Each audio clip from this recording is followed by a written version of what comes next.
Welcome back to Fun with the Friedmans. I'm Leslie, And I'm Andrew. and we had an exciting week We went to Amsterdam. because, It was my birthday a couple weeks ago. yes, and because It was Jacques' birthday. there were two major holidays in Poland. So Andrew had 3 days off of work. Yeah, Mallorca. 2 days off work. I took a day off. Oh, you just took the day out in the middle off? Yeah. Oh, okay. Well, anyhow, so Wednesday, Thursday, Friday, he took off. It was Labor Day and Polish Independence Day, Mm-hmm. right? And Flag Day. Yeah. And Flag Day. I think that's Polish Independence Day. Oh, okay. And so he was like, "What do you want to do? We have a whole like super long weekend." And I said, "Well, we didn't plan anything for your birthday, so let's do something for your birthday. Where do you want to go?" And he said, "Amsterdam." Yeah, because we hadn't been to Amsterdam since both of us had traveled Europe alone when we were in our teens. Yes. So yeah, so it had been a hot minute. I thought I had the whole itinerary right here somewhere. I guess here it is. Okay, so the planner that I am planned out a whole itinerary for Andrew's birthday bash. Yes. So we flew in on a Thursday. We left like Thursday morning. It was a super easy. Like we flew to Warsaw and then like over from there. So it was 2 hours from Warsaw and then an Yeah. hour to Warsaw. It was like 3 hours of travel. Yeah, which isn't bad. So we flew in Thursday morning and then we flew back last night, Saturday night. Yeah. And there were some highlights Mm-hmm. of things that we would love to share with you, including our first night there. We had dinner. Yeah, we had dinner at a place called Sea Taste. Like see the letter and then taste. Yeah. Yeah. And everybody that works at this place was visually impaired. They had, I don't think the hostess was, well, yeah, who but explained everything to us. And all right. Well, everybody else was visually impaired.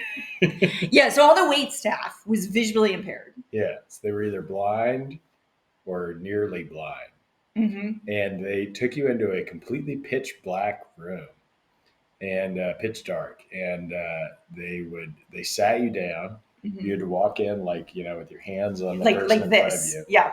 And they weren't walking slow either. They were walking pretty fast, honestly. Yeah. Yeah. And they told you how to get in there, and you sat down, and it was pitch black, and you couldn't see anything. And then they fed you different courses. Yeah, so it was like a 5-course meal with drink pairings. And it was totally in the dark. And you weren't allowed to like have your phones on or anything like that. So there was like one little light from like something somewhere, but it was like one of those like glowy red lights. Yeah, it was like infrared. Yeah. It was insane. So some takeaways from this experience. First of all, would you do it again? I would do it again. Yeah, it was good. It was really good food. Yeah, the food was delicious. It was like gazpacho and Because they wouldn't tell you what the courses were. You just told them what you like. I said if you had any allergies. if you had any allergies or whatever, and then they like gave you like the vegetarian one or whatever. Yeah. And but then you had to guess at the end, like there was a little survey, and you had to guess like what the courses were and like what they used and stuff. Yeah. And so it was like it started with like a ceviche, gazpacho, then ceviche. Then there was like a slushy, like a wine slushy kind of thing. Oh man, that was great. Then there was, for me, it was like duck breast. Oh yeah, and mine was like a bell pepper and mushroom something. It was great. And then for dessert, it was cheesecake. I don't even remember what my dessert was. Cheesecake? I think yours was also cheesecake because you didn't tell them you were vegan. I just said I was vegetarian. I was like, I don't want to freak them out. We also made the reservation like the day before, so yeah. Yeah, but it was really good. I will say, because I have problems with like vertigo, I actually had a pretty hard time the whole time. the whole time, like because there's no you don't realize as like a seeing person how many reference points you have to like the The horizon line. horizon and even keeled. Yeah, so it would be like if Fun. you it's essentially like if you have vertigo or if you've never had vertigo before but maybe you drink too much, it's like having the spins and but your eyes are open Never ending. and it's yeah. So it sounds awful, but I was able to like I mean I was sitting there like this, like feeling the table. Nobody could see me, which was Mm-hmm. the nice thing. So I was sitting there like grabbing the table And I being was sitting like there like this.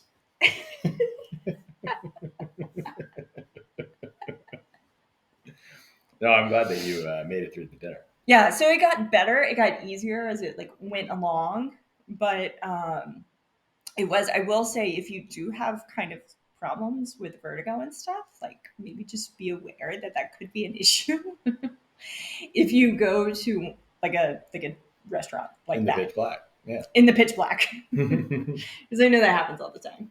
But I think it was super cool. We were talking about how it would be like a fun first date. Yeah. Because you'd really get to know the person and you'd have to like We think there might have been a first date. we think there might have been yeah so because you would hear other people dining, right? You couldn't see it. You couldn't see them, so we were doing what we do at a normal restaurant, People watching. people watching, With but their ears. in the dark, so we were using our ears. So that was super fun. That and they did tell you like before you went in, they weren't just like walking to this room like a train. They did have like a hostess who like briefed everything and was like, look, if you need to use the restroom, just do this, or if you need to, whatever, Escape. Just your waiter. Yeah, just yell waiter. And they'll help you out. We'll get you out of there. So yeah, so that was really fun. That was something very different. It was great. Yeah. That was the first night. That was the first night, and then the second day. When we were staying at a really cool hotel too. Oh yeah, we were staying at the Hilton Andaz Hotel. I think it was a Hyatt. It was a Hyatt Andaz, and it had like these crown people with really great abs yelling at everybody, and there were these statues of this guy with a crown yelling at you. Yeah, statues like bigger than life size. Yeah, like 8 foot tall. Yeah, and they were telling you apparently it was about your lost childhood dreams. They were yelling your dreams at you. Mm-hmm. Seems a little aggressive, but. And there was a beautiful garden. Oh, the whole thing had been like done masterfully. Like, yeah, maybe designed. It just opened this year. Yeah. Yeah. And it was really, really cool. So we got a canal view. And so they have garden views or canal views. They have this whole little private garden. It's like Alice in Wonderland themed. Like the whole thing is Alice in Wonderland themed. It's cool. like very trippy, but very cool. Yeah, would highly recommend. I agree. Yeah, it was great. It was really great. Yeah, so that's where we stayed. And then the next day, Andrew wanted to go to Harlem. And so I rented a boat tour. Yep. Because if you don't know, New York City used to be named New Amsterdam. Mm-hmm. And then next to New York City is Harlem. And it's part of New York City. Mm-hmm. And in Amsterdam, there's also a Harlem. That's way nicer than the Harlem in the U.S. Like way nicer. So Andrew always likes to make this joke because it is really nice. And if you're in Amsterdam, like I would highly recommend like a trip out to Harlem. Yeah. It's maybe 2 train stops. Andrew, when he was younger, biked one day. Yeah, it was like an easy, 25-mile bike ride. I was like, ooh, train. And it was raining that day, but even though it was raining, it was still like nice to go and like kind of wander around the town. And we did a little canal tour. Yeah, I'm pretty sure the Netherlands is just all wetlands. It was crazy too because we had this Dutch pilot, who's flying the old boat. Captain? Yeah, pilot Pilot. captain, Okay. steamboat Okay. captain. And but he was speaking Dutch, he was speaking English, he was speaking German. Mm-hmm. He's telling jokes in all three languages Mm-hmm. back to back. Subsequently, it was pretty impressive. It Honestly. was. I was very impressed. Yeah. Yeah. The same joke he would tell in like three different languages, and would get a laugh out of each of the languages, which I thought was very impressive because I can barely tell a joke in English, and like so. Yeah, so that was really cool. Recommends Harlem, especially to go and like walk around. And there are museums and stuff like that. But Yeah, we hung out by the big windmill, and we had a long lunch there, which was great. It was very nice. yeah, and there's if you've been to Harlem, you know, like there's a central windmill that's kind of like the thing there. Yeah, they're all about them windmills. Mm-hmm. And so we did that. I feel like we're missing something. Oh, we went to the Rembrandt Museum Mm-hmm. in Amsterdam. Yeah, I think we did that the first day. Yeah, there's a couple different Rembrandt museums, possibly. There's the 5D experience. We didn't do the 5D because we weren't ready for the fourth or the fifth dimension. No, we weren't. There was like the Rembrandt Experience, I think is what it was called. Yeah. And it was like, yes, experience Rembrandt in 4 and No, 5D. It was in 5D. It just went straight to 5? Yeah. Didn't even say like, 4? And I was like, what's 4? What's 5? Leslie determined 4 is ghosts. 4 is ghosts. And 5 is time travel. 5 is time travel. Which are kind of the same thing, honestly. In a way, yes. Yes. So if anyone has ever been on a 5D experience, please tell us in the comments what 5D is all about. What are the fourth and fifth dimensions? Yeah, and am I right? Actually, just tell me that I'm right, because I know it's ghosts and time travel. But yeah. No, we went to the Rembrandt House Museum, which is his house. And it was pretty dimensional, 3-dimensional, definitely. I don't know about the fourth and fifth dimension. 100% 3-dimensional. Like you walked in it.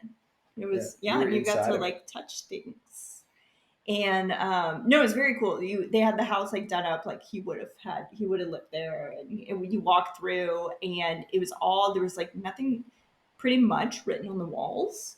It was all just like the audio. So depending on what language you spoke, it was self-guided tour. It didn't matter. It was a self-guided tour.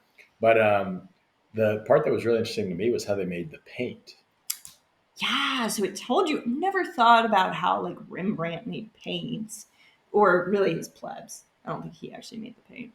Yeah. But yeah, you want to tell me? Yeah, so they would take like this powder that was the right color, and they would mix it with linseed oil, and they would kind of roll it around, and then just like kind of have to like mortar and pestle it like on this giant rock, and then just like grind it until eventually it became a paste. Yeah, and like the powder is stuff like clay, different shades of clay, and for the blue, it was just a bunch of lice.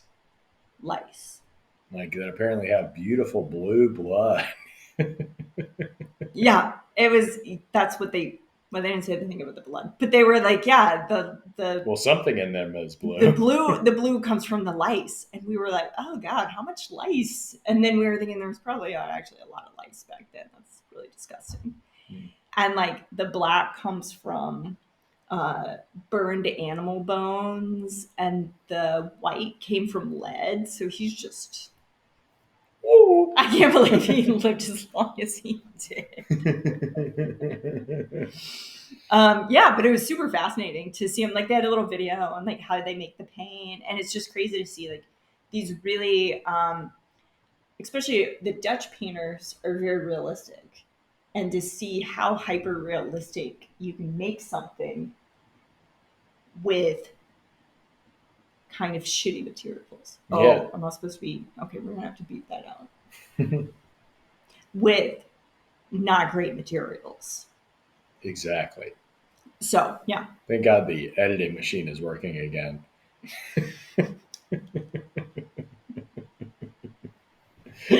Oh, and then the last day we had a spa day. Oh man, the spa day was great. There was an awesome sauna, and like these big giant showers, and then the masseuse was amazing. Yeah, Yes, my masseuse was amazing. mine was also. Um, I really had to let Andrew know how much I took for the team on this trip. You know, it was a birthday trip. I didn't want to do any of this. I didn't want to eat delicious food, explore beautiful cities, go shopping, Go to Cos. or go to the spa. I know. But like I really took one for the team So for this I'm gonna have one. to pay you back on her birthday trip, which will be coming up here. Because it's May, and it's your birthday Birthday month. month. It's the big 25. It's 45. That's a mean joke. Turning 45. Oh, Don't I look good? I didn't know that. So that was our trip to Amsterdam, and it was very fun. It was great. Yeah, it was really fun. And Leslie did a great job planning. It was the first trip that we've gone on that Leslie planned entirely, and it was really well planned in Europe. I mean, Yeah, I was like, I plan every trip entirely. We've been together 17 years. usually Leslie only plans like the first like 15%, and the rest is just a shit show. So I mean, this one she planned entirely. So not true. So not true. Yeah. So anyhow, yes, I did. It was great, and yeah, we'll have more trips coming up Absolutely. to tell you about. The apartment is still a mess because we came home and just dumped everything everywhere. So we have strategically moved things out of sight so it looks clean, but it's not clean yet. So you can't get a door yet. Yeah, you can see the picture of Wrocław during the night, and the picture of Wrocław, same picture, during the day. And that's basically all there is in this apartment. You got the tour right there. Well, have a good week, and we'll see you again next week. Yes, do widzenia. Do widzenia.